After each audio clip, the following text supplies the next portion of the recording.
A method actor Coffee's told Clint hot. Eastwood, Thanks, I "My needed that. artistic process can't be Big scene rushed," today. after showing up late for the third day. What Clint did next in front of the entire crew became legendary in Hollywood. It was October 1992 on the set of Unforgiven in the remote Alberta Badlands of Canada. Clint Eastwood was directing and starring in what would become one of his most critically acclaimed films, a revisionist Western that would win 4 Academy Awards, including Best Picture and Best Director. The production was tight, disciplined, and running slightly ahead of schedule, exactly how Clint had built his reputation as a director who respected budgets, valued crew time, and finished films efficiently without sacrificing quality. His sets were known for being professional, focused, and drama-free. Then they hired someone we'll call Derek Matthews. Matthews was a respected stage actor from New York who'd recently gained attention for an intense performance in an off-Broadway production. He'd studied at prestigious acting programs, trained in various method techniques, and considered himself a serious artist. His agent had pushed hard to get him a supporting role in Clint's film, a key character who appeared in several important scenes. Clint's casting director had reservations. "He's talented," she told Clint, "but he has a reputation for being difficult. Very method, very particular about his process." "How difficult?" Clint asked. "He spent 3 months living homeless for a role once, refused to break character between takes, that kind of thing." Clint considered this. He appreciated actors who took their craft seriously, but he also knew there was a difference between dedication and self-indulgence. "Give him the part," Clint decided, "but make sure he understands how we work here." Matthews signed the contract, arrived in Alberta, and attended the first production meeting. Clint laid out his expectations clearly. 6 a.m. call times when scheduled, professionalism on set, efficiency in shooting. The crew worked hard, and Clint expected actors to match that energy. Matthews nodded through the meeting but seemed distracted, as if the logistics of filmmaking were beneath him. He was here to create art, not punch a time clock. But what happened next would change everything for Matthews' career forever. The first day Matthews was scheduled to shoot was a Monday, call time 6 a.m. The location was a remote ranch an hour from base camp, and the morning light was crucial for the scene they needed to film. At 6 a.m., the crew was ready. Cameras positioned perfectly for the shot, lights set to capture the golden morning glow, other actors in costume and makeup. Having been in the chair since 5 a.m., Clint was in his director's chair reviewing the shot list, mentally rehearsing the day's work. The entire machine was oiled and ready to run, but Derek Matthews' trailer door remained closed, dark, silent. At 6:30, the first assistant director knocked politely. No answer. At 6:45, he knocked again, louder this time. Still nothing. The crew began shifting uncomfortably, checking watches, whispering. This wasn't how Clint Eastwood sets worked. At 7 a.m., after multiple attempts, Matthews finally opened the door, still in his street clothes, hair uncombed, looking genuinely annoyed at being disturbed rather than embarrassed about being late. "I'm preparing," Matthews said, his tone suggesting the AD was interrupting something sacred. "My process requires deep internal work before I can inhabit the character. This can't be rushed. This isn't some sitcom where you just put on a costume and say lines. This is serious acting." The AD explained they were losing the morning light, that the entire crew was waiting. "Art doesn't work on a schedule," Matthews replied, closing the door. Clint, informed of the situation, made a decision. "We'll shoot around him." Move to scene 14.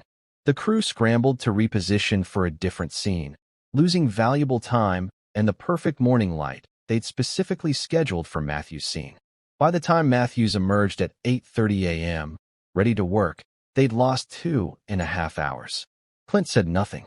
He simply adjusted the shooting schedule, got Matthews through his scenes efficiently, and moved on.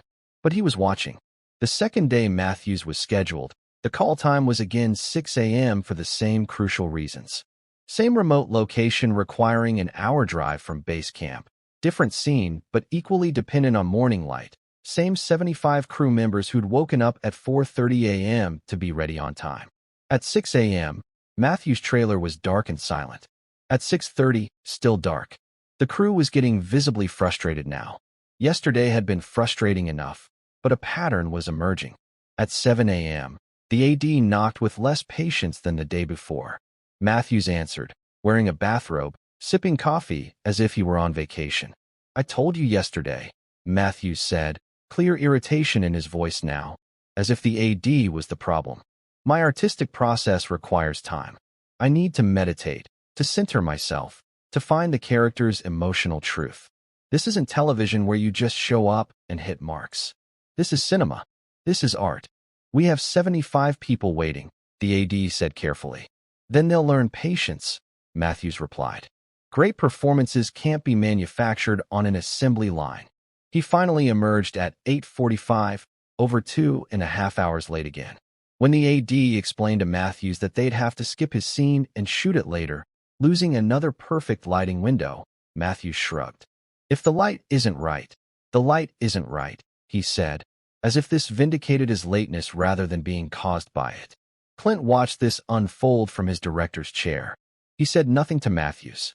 He just adjusted the schedule again, shot what they could, and noted the pattern developing. That evening, Clint's producer approached him. We need to talk about Matthews. 2 days, 2 major delays. We're losing budget and schedule. I'm aware, Clint said. Should we warn him? Threaten to fire him? No threats, Clint said. 1 more day? Let's see if this is who he is. The 3rd day Matthews was scheduled was critical.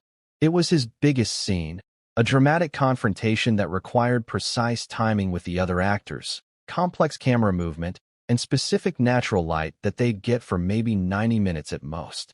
They'd scheduled extra crew, brought in additional equipment, and coordinated multiple departments around this shoot. Call time, 6 a.m. sharp. At 5:45 a.m., the entire crew was ready.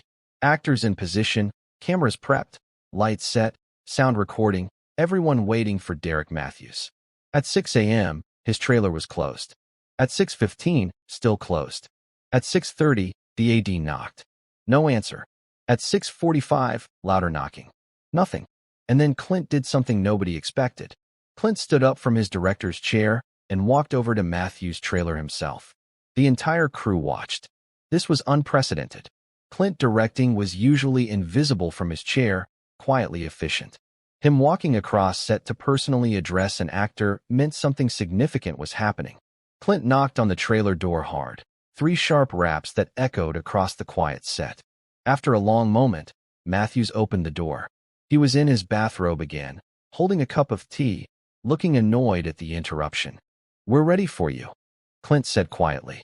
I'm preparing, Matthews replied, his tone suggesting this should be obvious. My artistic process can't be rushed. I need to access deep emotional memories for this scene. It takes time. It takes... What time was your call? Clint interrupted, his voice still quiet, but with an edge now.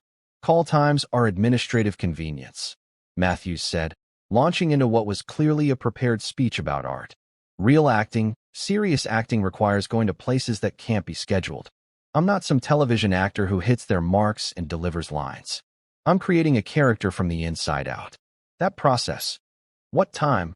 Clint repeated, not asking now but stating, his quiet voice somehow carrying more authority than shouting ever could. Was your call? Matthews blinked, thrown off by the interruption to his prepared speech about artistic integrity. 6, but that's just... It's 7 a.m., Clint said, each word deliberate and final. You're an hour late. 3rd day in a row. 75 people have been waiting for you. People who got here on time despite having the same early call you did. Great art requires sacrifice, Matthews said, recovering his confidence and launching back into his justification. Those people are being paid to wait. That's literally their job. My job is to create something transcendent, something that will last beyond this production schedule. You, of all people, should understand that real artistry can't be confined to. Pack your things, Clint said, cutting through the speech like a knife. Matthews stopped mid-sentence, mouth open. Excuse me. Pack your things, Clint repeated, his voice still that same quiet rasp that had become famous in westerns. You're fired. There's a car waiting to take you back to Los Angeles. You have 30 minutes to be out. The entire crew had gone silent. 75 people frozen, watching this unfold. Matthews laughed, a nervous sound. You can't fire me.